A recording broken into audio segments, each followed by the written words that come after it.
Hampir semua ya.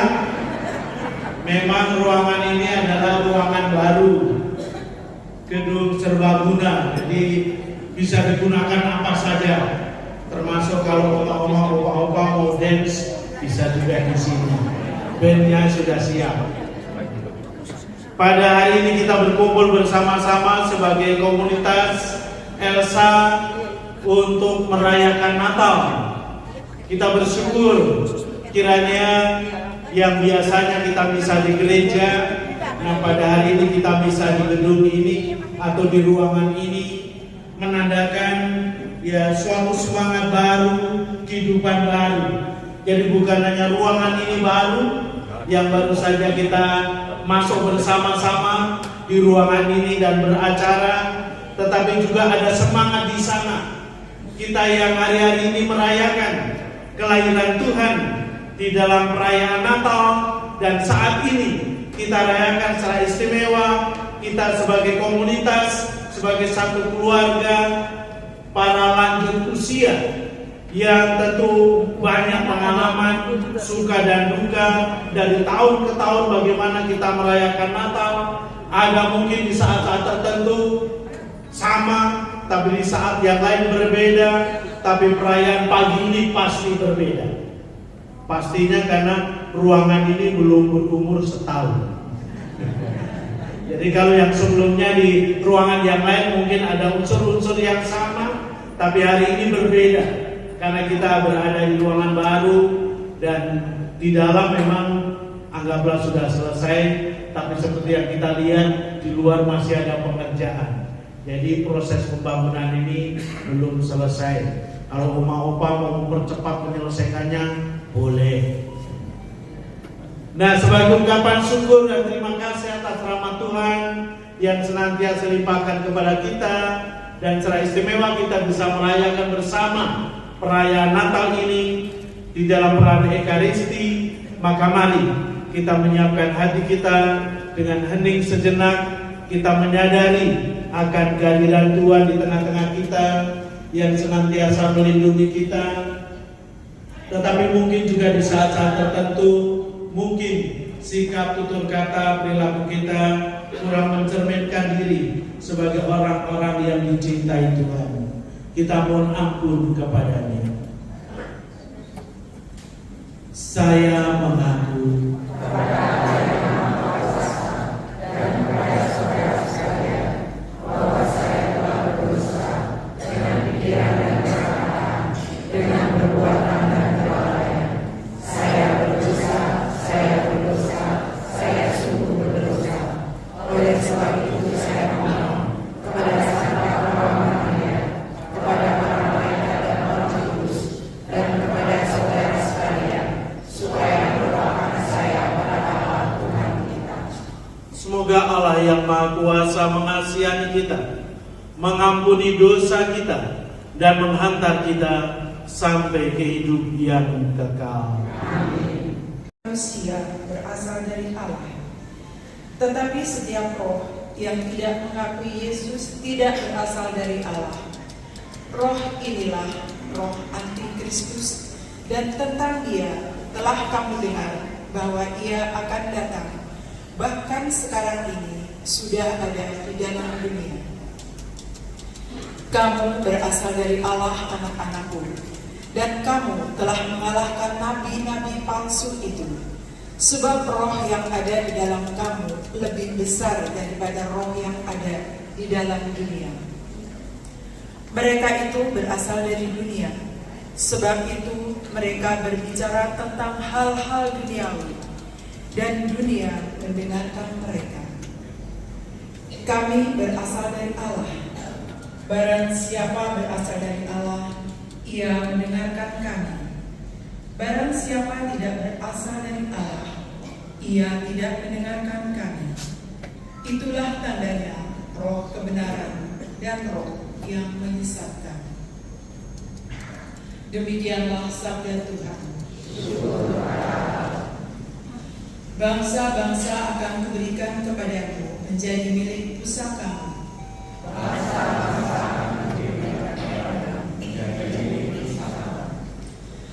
Aku akan menceritakan tentang ketetapan Tuhan. Ia berkata kepadaku, Anakkulah engkau. Pada hari ini engkau telah kuberanakan. Mintalah kepadaku, maka bangsa-bangsa akan kuberikan kepadamu menjadi milik pusakamu, dan ujung bumi menjadi kepunyaanmu. Bangsa-bangsa akan kuberikan kepadamu menjadi milik pusakamu. Oleh sebab itu, hai raja-raja, bertindaklah bijaksana. Terimalah pengajaran, hai para hakim dunia. Beribadahlah kepada Tuhan dengan takwa, dan ciumlah kakinya dengan gemetar. Bangsa-bangsa akan kuberikan kepadamu menjadi milik pusakamu. Dan bersama rohmu. Inilah Injil suci menurut Matius. Dimuliakanlah Tuhan.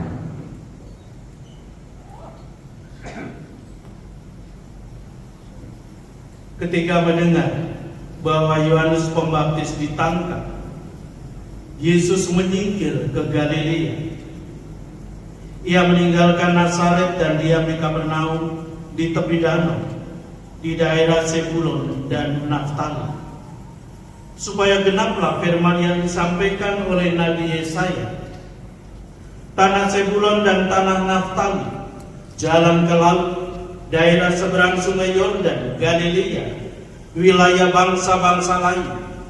Bangsa yang diam dalam kegelapan telah melihat terang yang besar, dan bagi mereka yang diam di negeri yang dinaungi maut telah terbit terang. Sejak waktu itu Yesus memberitakan, bertobatlah, sebab kerajaan surga sudah dekat. Yesus pun berkeliling di seluruh Galilea. Ia mengajar dalam rumah-rumah ibadat dan memberitakan Injil kerajaan Allah, serta melenyapkan segala penyakit dan kelemahan di antara bangsa itu.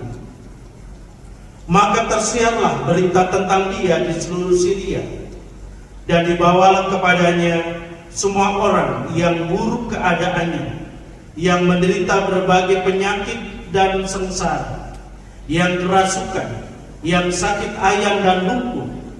Lalu Yesus menyembuhkan mereka. Maka orang banyak berbondong-bondong mengikuti dia. Mereka datang dari Galilea dan dari Dekapolis, dari Yerusalem, dari Yudea, dan dari seberang Yordan. Demikianlah sabda Tuhan. Terpujilah Kristus.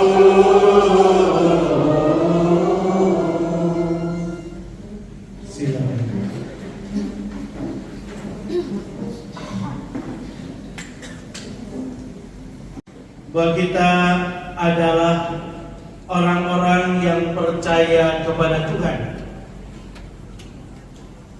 dan tanda sebagai orang yang percaya bahwa Roh ada dan hidup di dalam diri kita masing-masing. Mungkin dalam perjalanan kehidupan kita sering terjadi pertentangan antara roh baik dan roh jahat. Maka hal itu sangat tergantung dari kepekaan hati kita, bagaimana hati nurani kita untuk mengikuti yang baik. Dan salah satu tanda roh yang baik sebagai kebenaran yang ada dalam diri kita adalah kita percaya dan mengakui Allah ada di antara kita. Seperti yang diterangkan oleh Santo Paulus dalam bacaan yang pertama tadi. Bahkan Allah itu telah tinggal bersama-sama dengan kita, ada di dalam diri kita. Maka kita sebagai orang yang mengakui dan menerima Allah itu menjadi pertanda bahwa kita ini adalah orang-orang yang berasal dari Allah. Kita bukan semata-mata dari dunia ini. Benar bahwa kita hidup di tengah-tengah dunia ini. Kita juga berjuang di tengah-tengah dunia ini. Tapi apa yang kita hidupi, apa yang kita perjuangkan bukan semata-mata duniawi. Karena kita mempunyai roh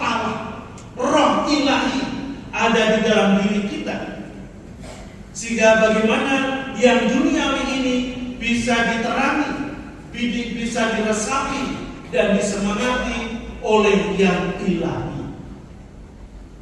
Maka juga tanda lain bahwa roh itu ada dalam diri kita dan kita juga menjadi orang yang percaya kepadanya, yaitu kalau kita sekalian menuruti perintah-perintah. Dan perintah Tuhan itu tidak lain untuk hidup di dalam kasih. Bapak Ibu saudara-saudari, apalagi kita yang usianya semakin banyak, bukan hanya 70, 80-an, mungkin ada yang 90. Usia kita banyak, itu berarti pengalaman kita banyak. Pengalaman apa? Tentu kita bersama-sama diajak bagaimana pengalaman kasih itu ada di dalam diri kita masing-masing. Bukan hanya pengalaman bagaimana kita dicintai oleh Tuhan, tetapi juga bagaimana kita sebagai orang-orang yang percaya kepada Tuhan itu menghayati dan menjalani apa yang diajarkannya, yaitu hidup di dalam kasih. Dan karena itu kita bersama-sama juga diajak untuk melihat bagaimana perjalanan selama ini. Kita sebagai orang tua, sebagai pasangan suami istri, dulu bagaimana sebagai suami istri harus saling mencintai. Dan kalau kita jujur, ternyata tidak mudah. Padahal ini perintah utama Tuhan untuk hidup dalam kasih. Bahkan di antara kita sebagai pasangan suami istri, ternyata tidak mudah untuk mencintai. Padahal untuk mencintai. Mengapa tidak mudah? Kita juga ingat, kalau jujur, bahwa kita tidak pernah lepas dari ego kita. Nah, kalau kita sudah dengan ego kita, kan berarti kita mau menang sendiri. Yang lain harus mengikuti kita. Nah, inilah itu. Maka saya bilang tidak mudah. Tapi bagaimana cinta itu kita ungkapkan dengan memberikan diri. Sebagai seorang suami memberikan diri mencintai istrinya secara utuh dan total. Begitu pula sebagai seorang istri, bagaimana kita mencintai suami kita secara utuh dan total, memberikan diri kita untuk kebahagiaan pasangan kita. Dan kita bersama menyadari dalam jatuh dan bangun. Maka sebagai seorang suami, ada saatnya kita marah-marah, mungkin ngambek. Istri sudah masak enak-enak, banyak-banyak, nggak mau makan karena ngambek. Mungkin kita sebagai seorang istri juga ya marah-marah, ngomel-ngomel. Ini sudah dimasakin, sudah dan lain sebagainya. Kita lihat pengalaman kita masing-masing, bagaimana sebagai ibu-ibu ketika ngomel gimana. Tapi pernahkah di antara kita ketika ngomel-ngomel lalu sekaligus bercermin? Ada enggak? Enggak ada kan? Bapak-bapak saya juga enggak ada. Ketika marah-marah saya sekaligus bercermin. Karena kalau yang dicermin, wow, menakutkan. Padahal setiap kali kita menghadap cermin kan kita lalu ya bergaya kan, dicantik-cantikkan, ditampan-tampankan, lihat kuping kiri, kuping kanan. Kecuali ya kadang-kala karena ini bosan lalu kita di depan cermin langsung dibuat kita melotot dan lain sebagainya. Seperti apa kalau melotot?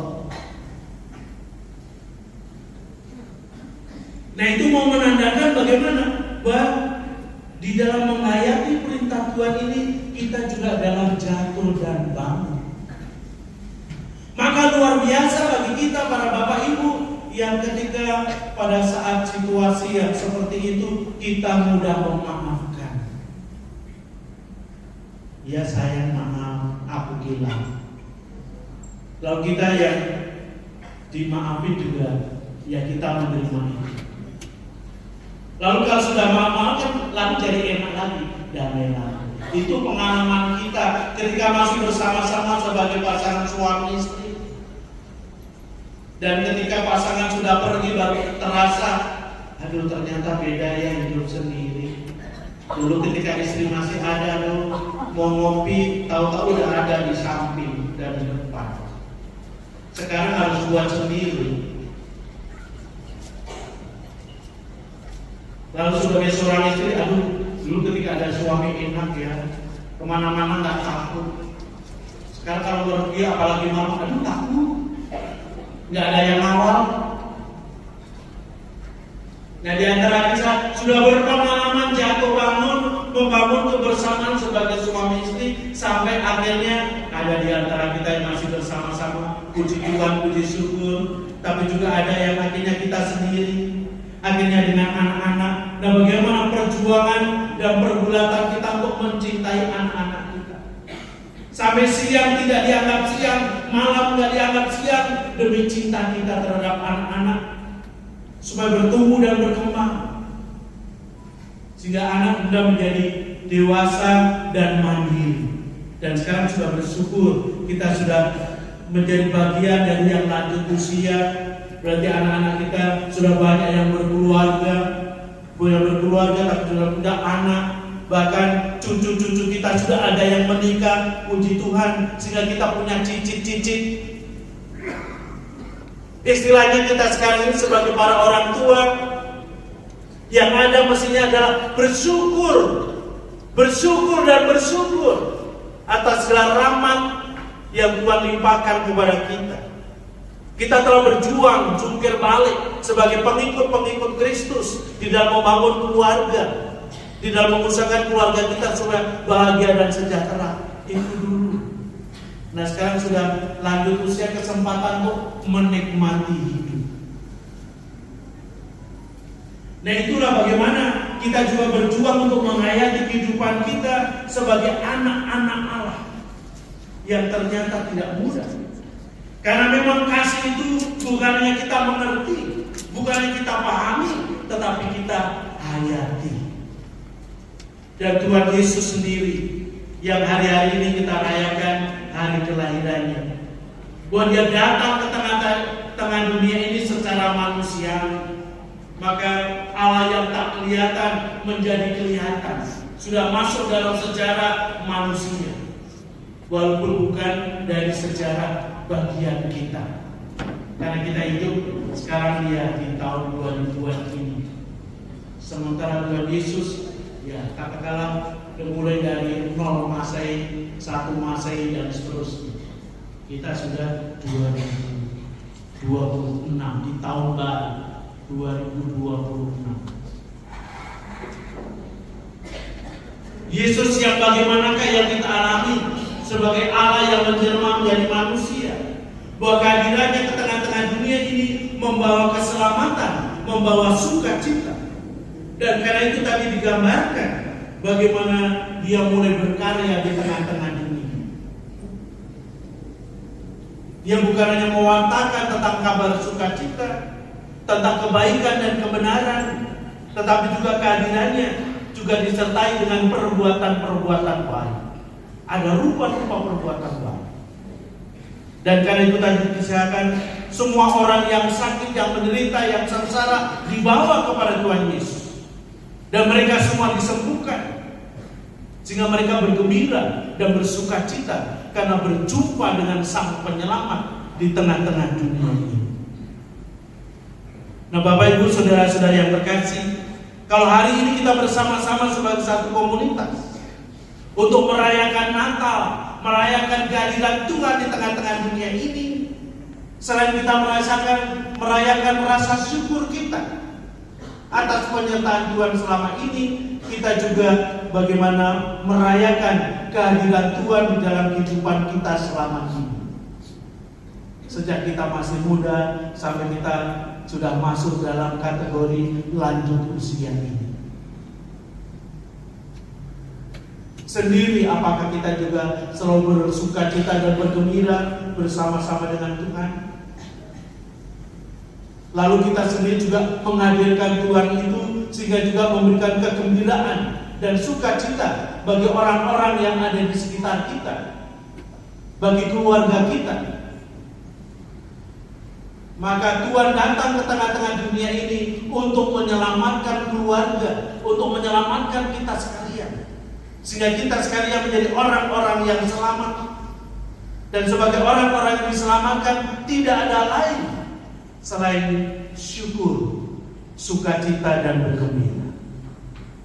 Nah, Bapak Ibu saudara-saudari, semoga perayaan Natal ini bukan hanya baju kita yang merah membara, bersinar, atau baju hijau, atau baju putih, warna-warni Natal mewarnai, bukan hanya luaran kita, pakaian kita yang bersinar, tetapi hati kita juga ikut menyinari wajah kita, sehingga kita bersukacita, kita bergembira, walaupun mungkin dalam keterbatasan, walaupun kita harus berjalan dengan tongkat, walaupun dengan kursi roda, kita tetap bersukacita karena Tuhan mencintai kita. Jangan sampai kita sudah dengan kursi roda, sudah dengan tongkat, mukanya kita seperti muka tembok. Kan tidak menarik.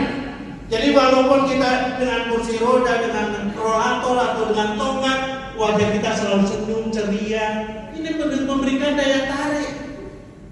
Jadi yang menarik itu bukan hanya muda-mudi OMK, kita yang tua-tua juga harus semakin menarik. Karena pengalaman kita membuat kita menjadi semakin berseri. Jadi dengan tongkat pun kan juga bisa goyang-goyang, bisa berdansa. Di kursi roda juga bisa goyang kepala, badan, dan seterusnya. Itu menjadi mungkin kalau ada sukacita dan kegembiraan dari dalam hati kita. Maka kita yang telah menerima Roh Tuhan sungguh-sungguh hidup di dalam Tuhan. Roh memberdayakan kita, menyemangati kita, dan menuntun perjalanan kehidupan kita, sehingga kehidupan kita ini menjadi senantiasa indah.